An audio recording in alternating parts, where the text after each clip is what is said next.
The most basic piece of information that a modern Western believer should learn about the Mediterranean world of the Bible, of the Gospels, of Jesus, is that honor, its central value, drives all behavior.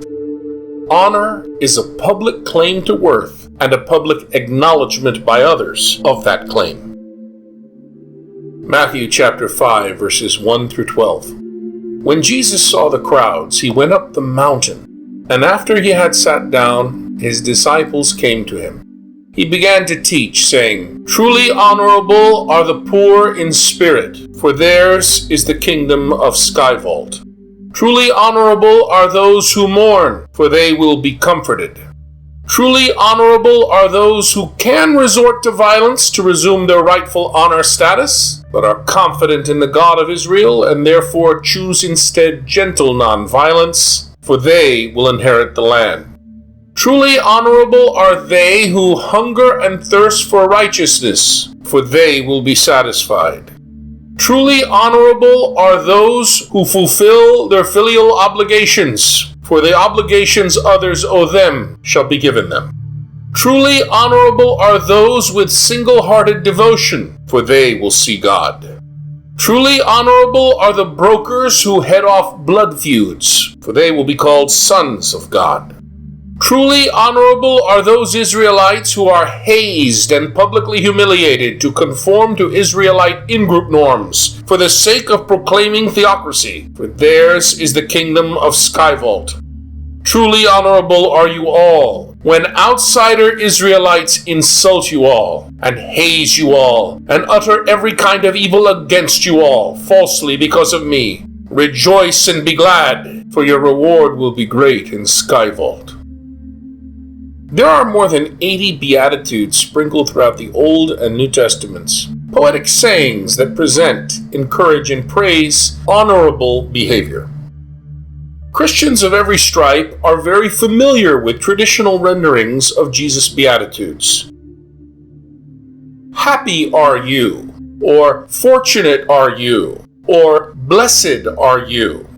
But rather than happy, fortunate, or blessed, the first word in each beatitude should more correctly be translated truly honorable, or highly esteemed is the one who behaves thus, or who thinks thus, and so. Moses concludes his praise of the tribes of Israel with this beatitude.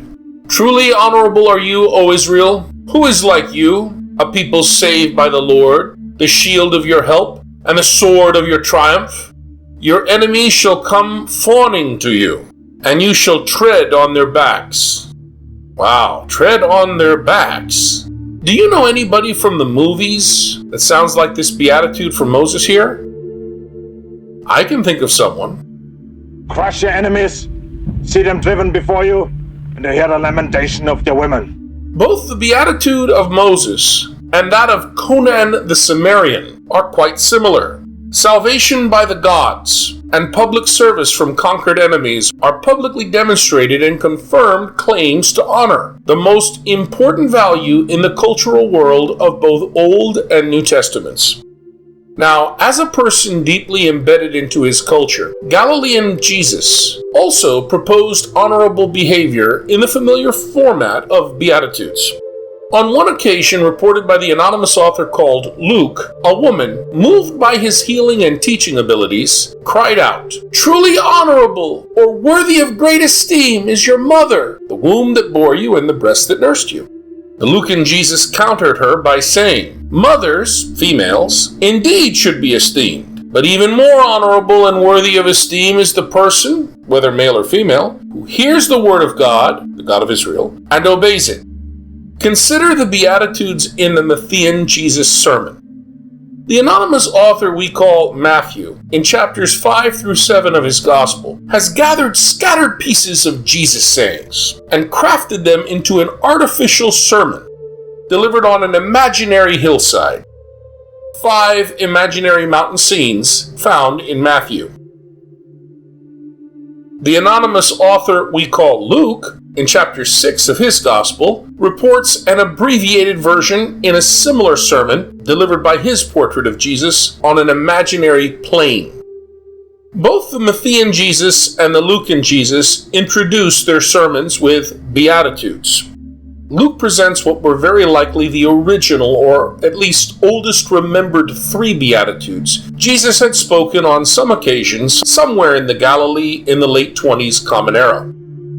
The anonymous author called Matthew creatively expands the same source Luke used, the same 3, imaginatively multiplying them into 8 Beatitudes.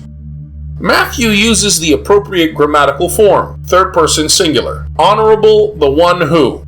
Luke, on the other hand, gives them a more personally direct orientation by using the second person singular, honorable are you who. Did Jesus say, blessed are you poor? Or did he say instead, blessed are the poor in spirit? Which is it? Dr. Richard Rohrbaugh explains. So today, we're going to try to show you the depth and scope of the problem. So what we're going to do first is we're going to look at the fact that the sayings of Jesus, as they're reported to us, not only in the Gospels, but in other early Christian literature, vary a great deal. And it's going to raise the question of what Jesus actually said. For example, in Luke, blessed are you poor, for yours is the kingdom of heaven. Blessed are the poor in spirit. Now, where did that word in spirit come from? Was that Matthew sticking in his own 2 bits worth? Or did Jesus say this twice and say it 2 different ways? The meaning is radically different.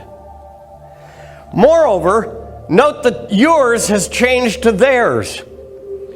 Whoever wrote this, for theirs is the kingdom of heaven, is not himself a poor person. He's speaking about some people who are at a distance.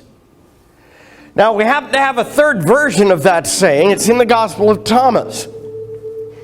Blessed are the poor, for yours is the kingdom of heaven. Note the similarity with Luke. That leads scholars to think the Lucan version is original, and the Matthean version has had the addition that's probably the 2 bits worth of Matthew, who himself was not poor. Between the time of the Jesus movement and the writings of the Gospels, the sayings of Jesus migrated quite a distance and got recontextualized. This is reflected in their variation as found in different Gospels, none of which contain dictated word-for-word accurate renderings of what the historical Jesus actually said. Suffice to say that Matthew and Luke pulled from a common grab bag of Jesus' sayings that had been written down, recorded, and passed along, and that existed before they composed their Gospels, like a document that scholars call Q, evidenced by sharing common sayings missing from their other source, Mark. So, why this difference between Matthew and Luke? Well, the author we call Matthew probably softened the Q saying that both he and Luke shared and took their beatitude from. Matthew was at a distance from the poor, but so was Luke, both being literate, elite scribes who could read and write. They were both far removed from the Galilee of Jesus, past an uncrossable socioeconomic divide. But nevertheless, both of these elite authors grappled to respect the words of the Master.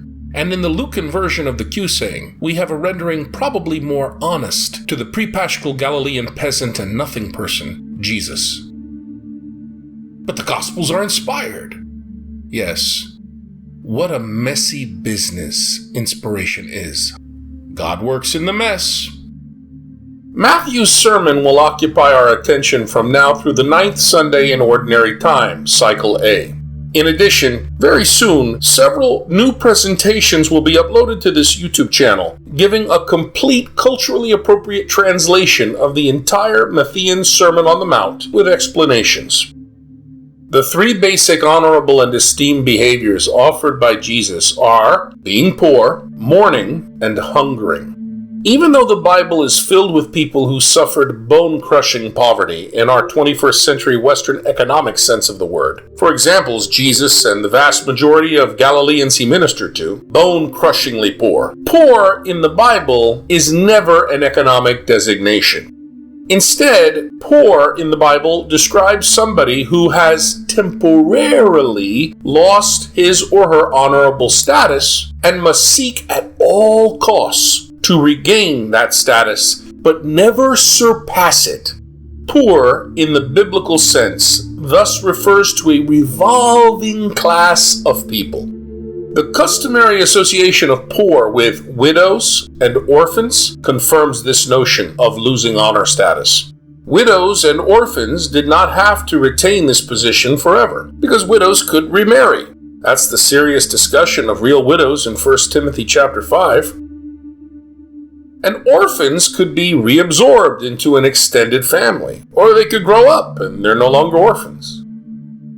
Those who lost status were culturally obliged to regain it, by any means necessary. There are, however, two distinctive elements in Jesus' Beatitudes. First, he says being poor constitutes true honor. Second, the passive voice in each beatitude, will be comforted, will be filled, etc., is a strategy used by our ancestors in the faith to avoid saying the name of God. So those who engage in social protest, that's what mourning means and fasting means, will be comforted. But by whom?